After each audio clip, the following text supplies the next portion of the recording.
Hey YouTube, welcome to another video. In this episode, I will be sharing how to add another layer of security to your physical network port using PNAC or Port-Based Network Access Control or 802.1x. You have probably have heard it before with wireless LAN using EAP because EAP is widely used standard authentication protocol. And while most home LAN users never really used EAP in their wired networks, it is mostly used in enterprise network, and in this episode, I'll show how to implement this with Omada. I mentioned that 802.1x on wired LAN is not commonly seen at home, but I still believe that it has several use cases. Mainly for those who have anything wired up that can be compromised, such as wired PoE cameras, someone can just plug into the network and can gain access. Or maybe you have an exposed managed switch that is not inside the network cabinet and you want to add some level of protection. While ACLs will do their job, PNAC or 802.1x will prevent would-be attacker from getting connected in the first place. Okay, so let's head on to my desktop and share more information. So for the prerequisite for the client, I will be using Windows 10. If you're using a different OS like Windows 11 or even the older one, Windows 7 or maybe Linux or even a different device, refer to your respective device and operating system for your 802.1x configuration. As you can see here for Windows, it's a really long process in here as well, but I'll show you the shorter version of this, the one that just pertains to Omada in our configuration. For Umada, the prerequisites is to have a controller software. So whether it's going to be a hardware controller, a software controller, or a cloud controller, we need the Umada controller software and we need Umada switch. And we're also going to use the built-in Regius server. So that is why you need to have a controller software. For my current setup, I'm using a gateway that is really old, which is the OG ER605 version 1. I will be using the ER605. As you can see, it's the OG one with version 1.3.0 firmware. This one is connected to the distribution switch, which is the SG3428 version 2.0 running 2.0.11 firmware. And then this one is connected to the access switch, which is the 2210MP version 1.0 running 1.0.8. Not going to use any wireless access point in this particular video because this will be a physical port-based network access control configuration. So for the VLANs that I have, as you can see here, I have 1, 2, 3, and 4 VLANs in here. This one is the default VLAN 192.168.0. We have VLAN 110, VLAN 120, and we have VLAN 130. And there you go. For configuration, we need to do the very first thing, which is one of the major requirements of this configuration, is to enable your Regius server. So we're not going to need any third-party Regius server, we're just going to use the built-in one. So what I did there is I clicked on the global. So click settings and then click server settings in here, and you need to enable the built-in Regius. So check that one up and you can see it's currently disabled. Just make sure it's auto, and then the secret will be password 1. Nothing special in here, just select the default. If you have anything default in here, just select the default in here and then enable the tunnel reply as checked. So click apply and you will see that the status will start to be showing running. So that's the very first thing that we need to do. Now that it's set up, we can go to your site and configure the rest of 802.1x configuration. Okay, so let me go to settings and then go to authentication and then go to 802.1x. So as you can see here, switch is required, so let's turn it on. Like I mentioned earlier, there are several ways to do 802.1x, and as you can see here, there are several options. For this particular video, I'll just show the simplest one that I believe everyone can easily implement. For the Regius profile, just select the built-in Regius profile if it's not yet selected in here.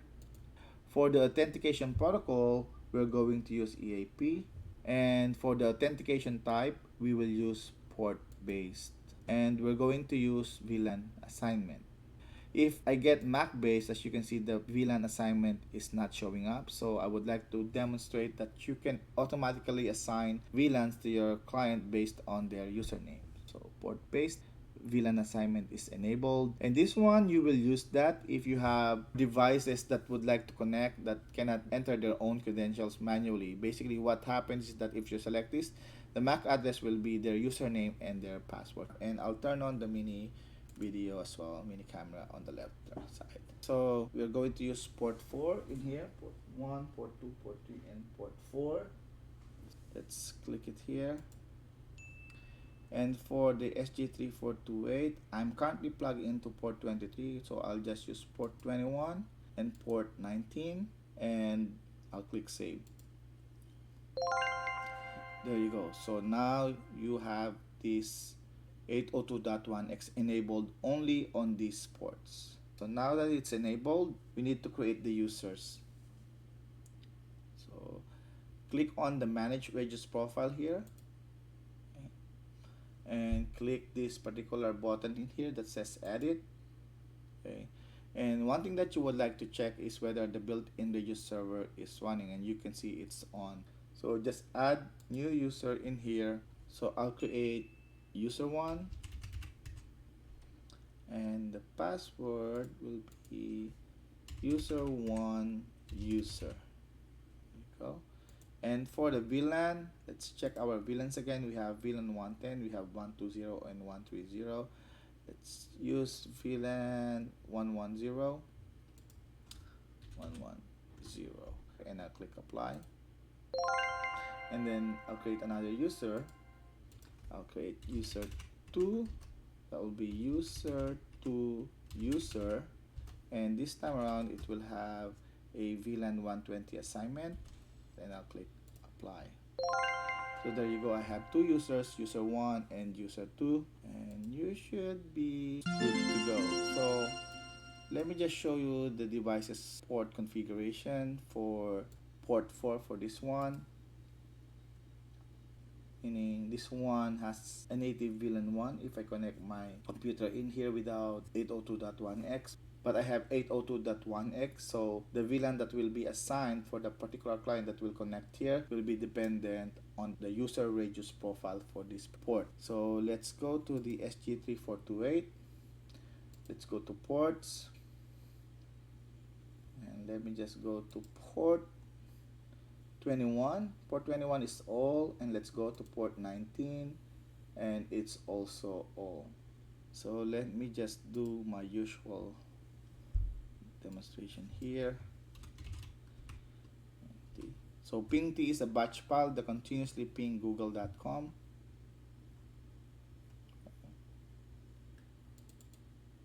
So as you can see here, I'm currently in the admin VLAN or VLAN 1, and this will be my port. As you can see here, if you're looking at the mini screen, I'll be removing my cable.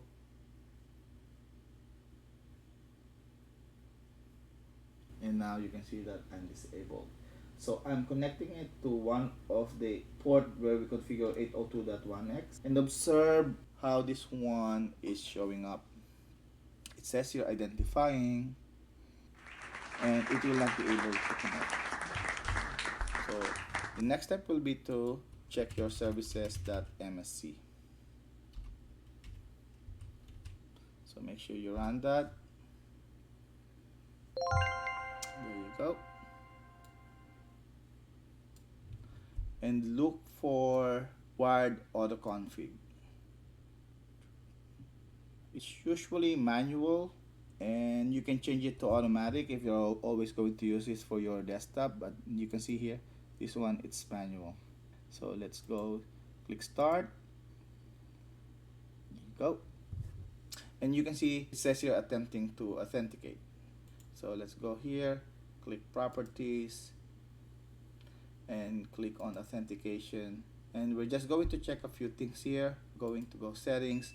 So you can uncheck this one, click OK, just to make sure it doesn't require any certificate. And then for the additional settings, If it doesn't say user authentication, make sure it says user authentication. Sometimes it's in user or computer authentication, sometimes it's computer authentication. So just select user authentication and click OK. And in here, just for demonstration purposes, I'm going to uncheck this particular option. Remember my credentials, so that I will always show login window always popping up. So click OK. If you don't see any pop-up screen for login, look for this particular one in your taskbar, and there you go. You can see here. And let's see. Let's check back here. You can see it's destination host unreachable, and you can see here it's attempting to authenticate. And we will first test user 1, and then the password will be user1 user. Once I log in, this user 1 should be assigned a VLAN 110 IP address. There you go.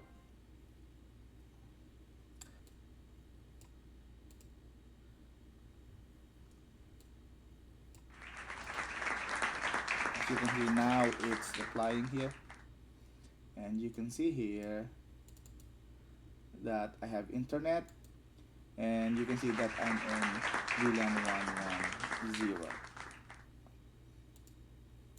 So let me try that again so that you guys can see it again. So I'll put it on the other port, port 19. I'm currently in port 21. So let's do that. I connected it there. As you can see, this pop-up shows up. I will turn on my desktop again in here and let me drag it. So let's do the same thing. I'll do user 1 and then user 1 user. Should be the same.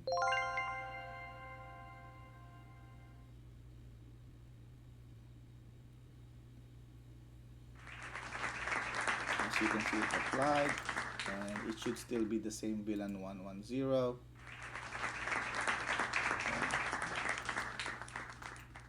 And now I'm going back to port 21, which we first tested earlier. Yeah, it's connected, and move it here. This time around, I'll test user 2. User 2, then it will be user 2 user. Click OK.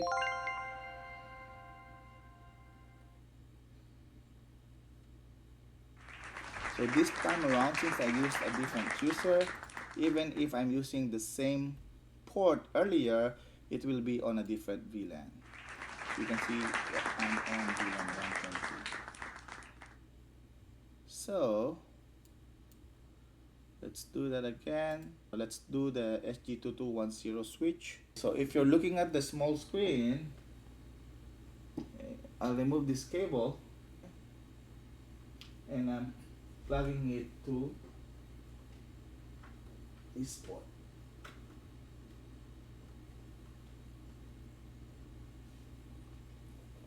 And again, I will use the same user 2 username. User 2 user 2 user. Go. Click OK.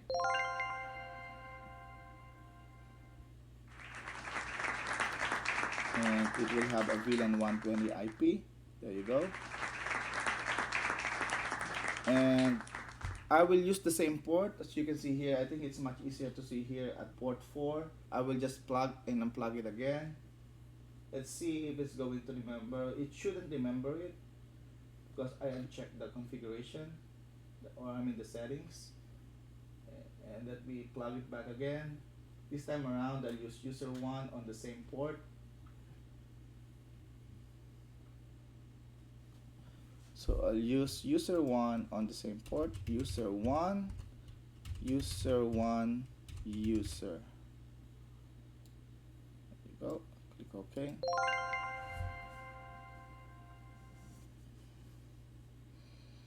And this one, because we use user 1, it should have a VLAN 110. There you go.